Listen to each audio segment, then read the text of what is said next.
Turma do Propósito, e aí, meu irmão, tudo bem? Espero que sim, estamos aqui juntos. Hoje o Salmo de número 9 e logo em seguida o Salmo de número 10 aqui no Grupo Propósito. Vou fazer vídeos separados para que fique melhor aí a sua compreensão e a disposição lá no nosso canal, que é o IPL Play no YouTube. Se você não está inscrito, se inscreva lá no nosso canal também no YouTube. Um capítulo da Bíblia por dia, orar todos os dias, tentar mudar. São os objetivos do nosso grupo. Olha o que eu tenho aqui, meu querido irmão. A Bíblia que será sorteada na nossa próxima live. Vai demorar um pouquinho aí. É a Bíblia de Estudo dos Reformadores. Olha que legal, uma embalagem maravilhosa, uma Bíblia grande, com estudos dos principais reformadores, João Calvino, Martim Lutero, Zwinglio. Então está aqui a Bíblia dos Reformadores, algo especial, um prêmio especial, que nós sortearemos aí, a versão King James, uma versão muito legal, muito antiga. Você vai poder aí concorrer a essa Bíblia. Fique ligado conosco, lembrando que só poderá concorrer a essa Bíblia se você estiver inscrito no nosso grupo Propósito. Clique lá no link que está no grupo, convide mais pessoas para estarem conosco. E aqui você sabe, um capítulo da Bíblia todos os dias, nós vamos meditando, orando por você e exaltando você a mudar à luz da palavra de Deus. Capítulo 9, irmãos, que é o Salmo 9, é um salmo maravilhoso, um salmo que vem trazer para nós grande esperança relacionada aí aos dias que nós estamos vivendo, né? Não que os dias de hoje, irmãos, sejam diferentes dos dias anteriores, nada disso. Sempre houve perseguição, sempre houve injustiça. No entanto, com a tecnologia, especialmente na área aí da comunicação, tudo isso se tornou muito mais visível. A gente tem uma ideia hoje de corrupção, de injustiça globalizada. O que acontece de injustiça, corrupção e maldade em todas as partes do mundo, nós ficamos conhecendo e sempre notícias e notícias e notícias e notícias e notícias. E isso nos dá a impressão de que o mundo está indo de mal a pior. E está assim desde que o homem pecou. Mas eu quero trazer para você uma palavra hoje de consolo. Quero exortar você, como diz o salmista, esse é o cântico de Davi. Aqui tem uma instrução quanto à melodia, lá no subtítulo diz melodia à morte para o filho. Só dizer para você que essa melodia era apenas para dar uma direção aos músicos. Qual seria a melodia, o tom, o ritmo em que essa música seria aí entoada. Então, nós não sabemos qual é essa canção, A Morte para o Filho, mas é nessa melodia que esse cântico deveria ser entoado ali pelo povo de Deus. O salmista, no Salmo 9, ele vai dizer ao Senhor, Senhor, eu vou te louvar de todo o meu coração. Isso significa que é com toda força, com toda a intensidade. Vou contar todas as suas maravilhas. É um exagero, nós não somos capazes de contar todas as maravilhas de Deus, mas está dizendo que, Senhor, enquanto eu puder, eu vou contar. Eu não vou deixar de falar das suas maravilhas, porque são incontáveis, mas ele está dizendo que em todo tempo ele vai contar. Eu vou me alegrar e exultar em ti. Interessante essa expressão, né? Enquanto nos dias de hoje, quanto egoísmo nós temos, as pessoas só se alegram nas bênçãos de Deus, naquilo que Deus faz, e não em Deus. E a Bíblia nos ordena a nos alegrarmos e nos exultarmos no Senhor. Alegrai-vos sempre no Senhor. Outra vez vos digo, alegrai-vos, é a ordem de Paulo. E ele disse, vou alegrar e exultar em ti, ao teu nome, Altíssimo, eu vou cantar louvores. Por quê? Ele diz, pois, ao retrocederem os meus inimigos, tropeçam e somem da tua presença. Nos dá a imagem de que os inimigos vinham avançando, e quando viram quem estava com ele, que é o Senhor, eles começaram a tentar fugir, tropeçaram, caíram e desapareceram de tão longe, para tão longe que correram de enfrentar. Se Deus é por nós, irmãos, quem será contra nós? Isso é uma verdade que está nas Escrituras. Ele diz, olha, Senhor, porque o Senhor sustenta o meu direito, a minha causa, no trono te assentas e julga retamente. Isso significa, meu irmão, que se você está fazendo o correto, se você está fazendo a vontade de Deus, se você está buscando de verdade agradar o Senhor com a sua vida, o inimigo virá até atacar você, virá contra você, mas Deus o afugentará, pode ter certeza disso. O ímpio não prevalecerá contra o justo. Porque Deus, e aí eu quero chamar a sua atenção para o aspecto do juízo de Deus, o Senhor, ele apesar de ser um Deus pessoal, aqui vai falar que o seu juízo é nacional. Ele julga as nações, destrói os ímpios e para todo sempre lhe apaga o nome. Portanto, meu irmão, o juízo do Senhor, muitas vezes nas Escrituras, inclusive nesse salmo, ele vai aparecer como um juízo nacionalizado. O Senhor julgando uma nação. E de vez em quando nós paramos para refletir sobre isso e percebemos que Deus provavelmente tem exercido o seu juízo sobre a nossa nação brasileira, sobre outras nações. Ele diz ainda, quanto aos inimigos, o Senhor repreende as nações destrói o ímpio e para todo sempre lhe apagas o nome, apagar o nome do ímpio. Tem muito ímpio que tentou fazer história em cima de injustiça, mas as bases da injustiça elas são frágeis. Esse inimigo vem a ruir e acontece o que está no versículo 6. Os inimigos estão consumados, as suas ruínas são para sempre, ou seja, aquele indivíduo fica sendo conhecido na história como alguém arruinado. Ainda que ele tenha alcançado alguma coisa relacionada ao seu propósito, tudo que ele alcançou é visto como uma tragédia. Diz o texto que até a sua memória perece. E é verdade, irmãos. O mau exemplo faz com que a memória pereça. Por exemplo, deixa eu trazer para você aqui algo prático. Quantos Pedros você conhece? Quantos Mateus, Lucas, João? Um monte, né? Agora me fala, quantas pessoas com o nome de Judas você conhece?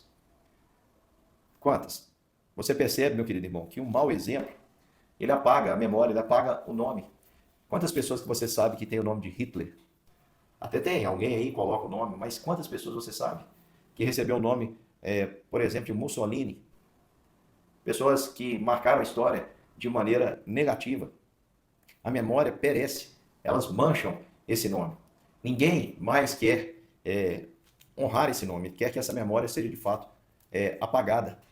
Então, a gente aprende aqui com a palavra de Deus que o nome do ímpio, a sua memória, ela é apagada. Agora, o Senhor não. O Senhor permanece para sempre.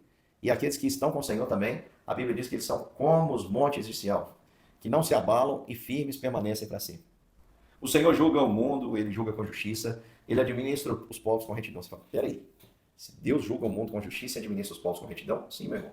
Não está dizendo aqui para você, não está dizendo para você o texto, que Deus, ele faz com que as coisas aconteçam corretamente. Não, não é papel do juiz fazer acontecer corretamente. O papel do juiz é corrigir a rota. E o que o texto está dizendo é que o Senhor,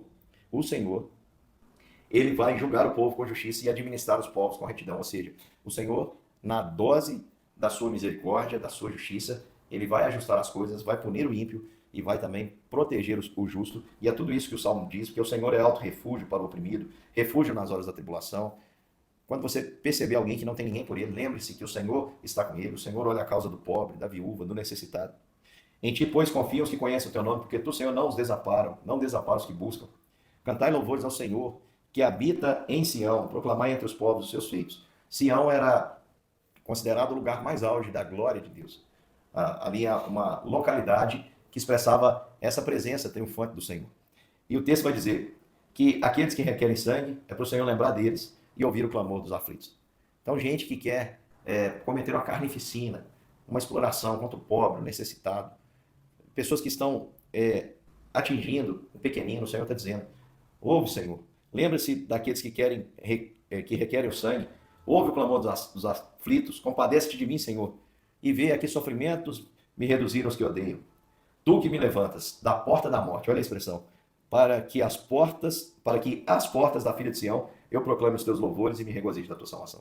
Ele está dizendo, Senhor, o ímpio pode vir contra mim, e olha, Senhor, o que ele está fazendo, a que sofrimentos estão me reduzindo, mas ainda que eu esteja nas portas da morte, o Senhor vai me levar, me leve às portas de Sião, para que eu proclame os teus louvores e regozijo a tua salvação. O que Davi está dizendo é, Senhor, ainda que eu esteja sendo perseguido, afligido, eu acredito que o Senhor vai mudar a minha sorte e vai me tirar das portas da morte, às portas do triunfo, e eu vou proclamar o teu nome. Mais uma vez, Davi vem dizer sobre o juízo nacionalizado, quando ele vai dizer, afundam-se as nações na cova que fizeram. Cova, um lugar cavado, profundo, ele está dizendo, afundam-se as nações na cova que fizeram. No laço que esconderam, era uma espécie de armadilha, era um laço que ficava ali escondido, no laço que esconderam, eles mesmos prenderam os pés. E ele diz, faça-se conhecido, Senhor, pelo juízo que executa. Enlaçado está o ímpio, no próprio laço que fez, nas obras de suas próprias mãos. Os perversos, Senhor, a certeza do salmista serão lançados no inferno, os perversos irão sofrer. E todas as nações que se esquecem de Deus irão pelo mesmo caminho. Pois o necessitado não será para sempre esquecido e a esperança dos aflitos não se há de frustrar perpetuamente. Aleluia, irmãos, ouvir isso. Olha que maravilha. Vou repetir. O necessitado não será para sempre esquecido e a esperança dos aflitos não se há de frustrar perpetuamente.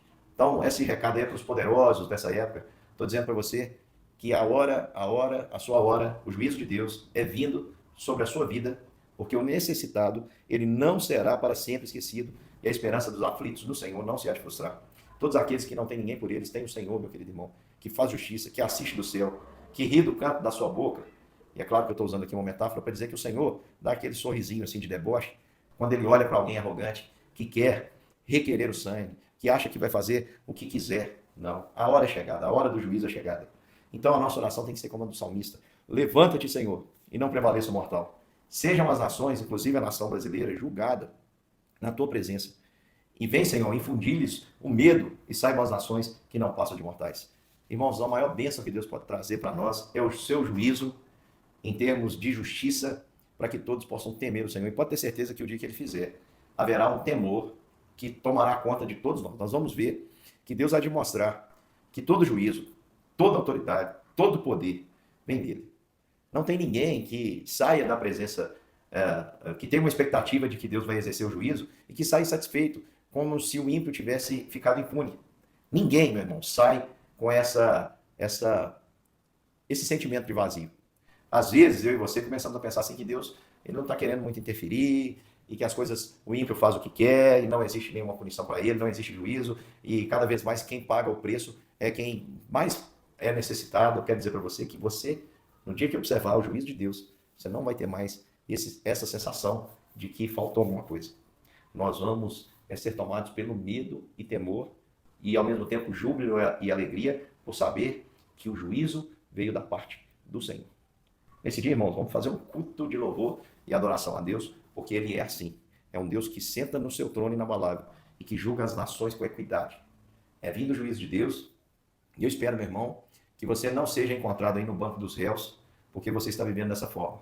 Uma vida injusta, uma vida em que você está, ao invés de parecer com o Senhor, espalhando amor, misericórdia, perdão, bondade, generosidade, você seja encontrado como um opressor, a quem Deus detesta as obras das suas mãos. Que Deus te abençoe, meu irmão, e continuemos com essa esperança firme no Senhor.